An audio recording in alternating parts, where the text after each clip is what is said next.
race fans, my name is Taylor and welcome to Above the Yellow Line, the show where we talk about all the updates, theories, news, recaps, and more of the NASCAR Cup Series. Here's a surprise for you. I went off my schedule. I'll put up a new schedule here of how things are going to come out. This is just an in-between updates video. I was going to put this with part 2 of the Bristol Dirt Race, but then I decided there's a lot to discuss in part 2, and the video would be more than 30 minutes long, I'm telling you right now, because I have to discuss the individual practices, the individual heats, gotta discuss the lineup. There's a lot there, so this video is strictly just an updates podcast for the Cup cars in the NASCAR series. Let's dive right into these updates, starting with a tire test that happened at Nashville Superspeedway with Christopher Bell, Chase Briscoe, and Kurt Busch. The Cup drivers have not been on the track since 1984 until Tuesday. A very exciting sight to see in preparation for the Ally 400 on June 20th. The drivers discussed the concrete track and how there was much more tire wear, so thank goodness they were testing these tires. A lot of slipping and sliding, as Chase Briscoe put it. Having these cars back at Nashville for me was so exciting. I've shared this before in my first podcast I did actually with the 2021 schedule. This is amazing for the sport. Nashville is country city, and with NASCAR, it just goes hand in hand. Coming back to Nashville, to me, is NASCAR going back to some of its roots, which I think the sport desperately needs. Change is a good thing, don't get me wrong. I love seeing all the change. I love seeing all the added stuff to the schedule, but sometimes I feel like the sport strays away from its original purpose. I think I was honestly born in the wrong era of NASCAR when I look back at the clips and the excitement I saw for the sport. But I love adding this track back in because maybe it can bring back some of that racing, back some of that excitement and that atmosphere. That's a big one. Excitement for this race so many fans once had. I'm hoping that it can bring some old fans back as well that strayed away from the sport. I also love adding a track that no active driver has been on before.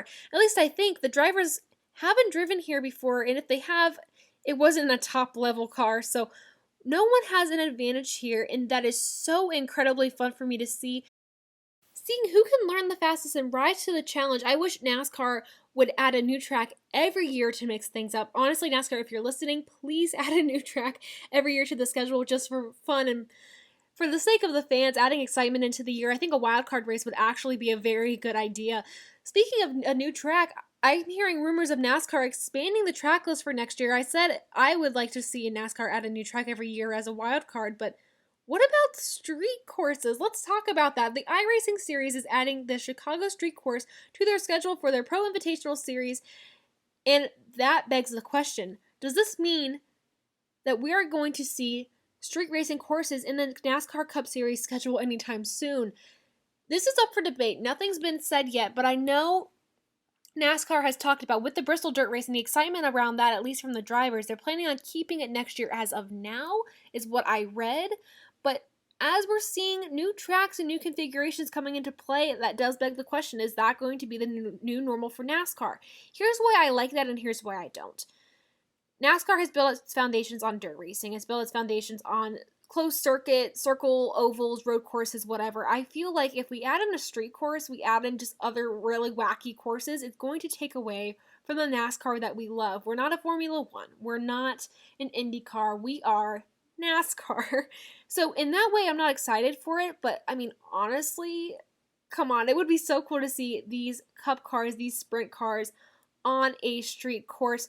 This is for iRacing, so not anything official yet for the real-life actual thing, as it would take a lot of planning, a lot of time. But for a future purpose and seeing where NASCAR is moving ahead with their scheduling, especially with, like I said, the Bristol Dirt Race, this could be a real possibility. Like I said, I don't know. I'm going to be keeping up on the story, seeing if it's real, but as you're seeing on your screen, you're seeing how the iRacing cars are racing on this surface, a very cool thing that's playing over and over on the screen. So maybe we'll see this in the future. I don't think we'll see it next year. I don't think we'll see it next year. I think we'll see it maybe in the next 2 or 3 years if it does happen.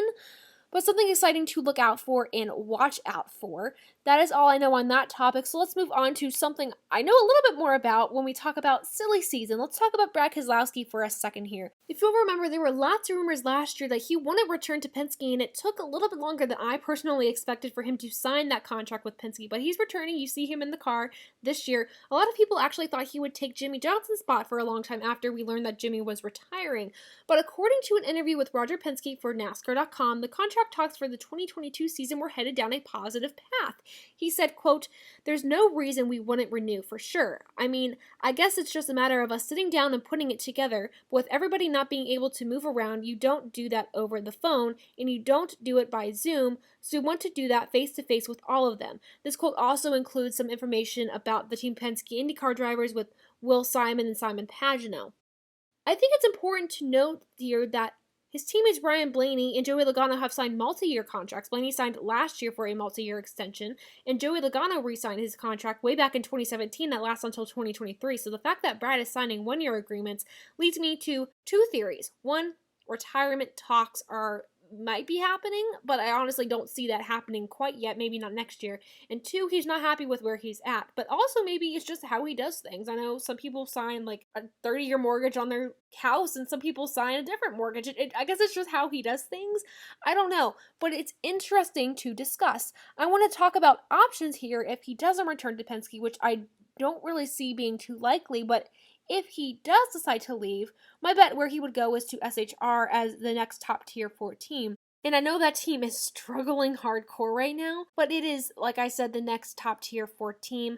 I know Eric Almirola is actually in a contract year, but he also has a crap ton of sponsorship, especially with Smithfield behind him. So I don't think he will leave the team unless he plans to retire, but I don't think he's quite done yet. He hasn't said anything like that yet, so I don't know. I know Kurt Busch has talked about retiring. He has teased that heavily this year, but he is a Chevy driver. I think they're probably going to move someone up from Xfinity to take his place, whether he retires at the end of this season or next season.